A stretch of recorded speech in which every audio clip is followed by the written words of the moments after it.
खासदार निधींतल्यान आदर्श गांव करपाक उत्तर गोंय खासदारान इब्राहिमपूर गांव जाल्यार दक्षिण गोंय खासदारान खोला गांव दत्तक घेतिल्लो। मात आदर्श गांव म्हणपा सारकी कसलीच उदरगत इब्राहिमपुरात जाल्ली ना म्हण थंयचे थळावे सांगतात। जाल्यार आयुष मंत्री श्रीपाद नायक म्हणटा कोण सुवात दिवपाक तयार ना म्हण कसलीच उदरगत करपाक मेळना। RDX Goa bureau report. म्हणजे काय आदर्श गाव कसो आसाचो हो मेन म्हणजे तांकां खबर ना। कारण हे जे स्वताचो आदर कसो करपाचो लोकांक कशा पद्दतीन वागोवपाचें ही तांकां कांयच अनुभव ना आसा। म्हणजे आतापर्यंत आदर्श गावाच्या नावा खातीर लाखांनी रुपये खर्च केलेलो आसा, त्याचे म्हणणे तुमचे काय करूकच ना? जो लाखांनी खर्च केला न्हू तेंचेर खंय केलो हो दाखोवन दिवपाचो। काय उद्योगती केली, काय तेचेर डेव्हलपमेंट काय केलो, काय खंयचे भुरग्यांक कामाक लावले हे तेंच्यांनी दाखोवन दिवपाचें। आदर्श गावाच्या संदर्भात अनेक मिटिंगे जातात आणि कमिटी काढले, त्याचा उपयोग काय झाला? कमिटी काढून जी तेंची तेंकांच खबर आहा। जी कमिटी काडटा ना कोणाकच आदर्श एक मिटींग जर आसा ते कोणाक काय सांगनात, गावात तर कोणाकच खबर नासता आणि नंतर जावन गेल्यानंतर तेंची मिटींग जाली असं कळटा। आणि इतको लाखांनी पयशाचो काही एक फायदो ना, हे सगळे म्हाका दिसता तेंच्या खिशांनी गेल्ले आहात ते। आता आदर्श गावाच्या नावाखाली संपूर्ण जगान देशान इब्राहिमपूर ह्यो 5व्या नंबराक लागलो असे जाहीर केले। तुमकां काय दिसता जर कांयच जर जावना जाल्यार नंबर कसो लागलो?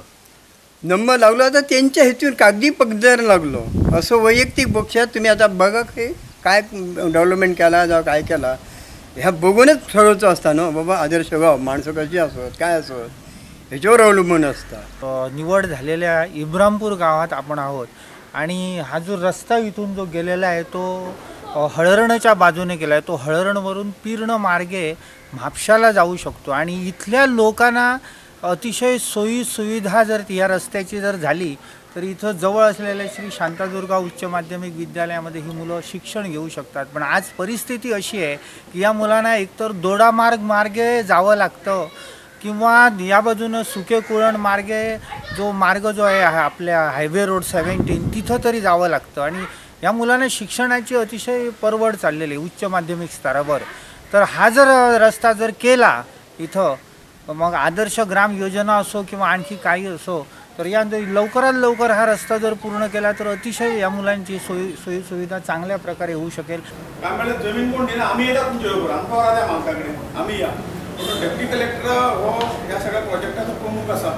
आम्ही फक्त की ना जे सगळे कार्यवाही करून जाईल ती ताणे करून जाईल या सगळ्यांबरोबर ग्रुपांबरोबर ते योग्य पद्धतीने वेगवेगळ्या कामाचे वेगवेगळे ग्रुप चालले असतात आणि त्यामुळे तुम्ही ते पुढे वरपाचे पैशाची अडचण पडटा राज्य सरकाराने सांगून ते म्हजे फंडांतून ते आसात तुमकां जाय दिसले जे कितें मागता ते दिवपाचे आपली तयारी आसा। जास्तशी जमीन जी आसा ती कोमुनिदाद म्हणून जी कमिटी आसा देवस्थान कमिटी आसा त्यांच्या मालकीची आसा।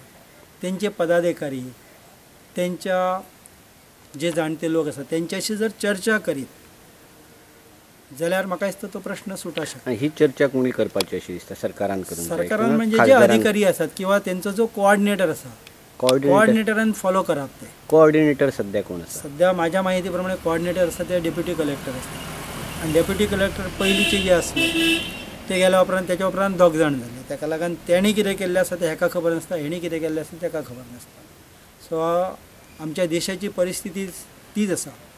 अशें म्हणटात की we are the best planner in the world, जगान सगळ्यांत प्लॅनिंग, पण आमचें प्लॅनिंग जें आसा तें फेल खंय जाता इम्प्लिमेंटेशन। योजना एक तयार करता, योजना तयार जाली काय तेची बदली जाता, दुसरो तो इम्प्लिमेंट करपाक वयता, इम्प्लिमेंट करपाक गेलो काय तेची बदली जाता आणि त्या तिसऱ्याक खबर नासता की कितें जाल्लें आसा।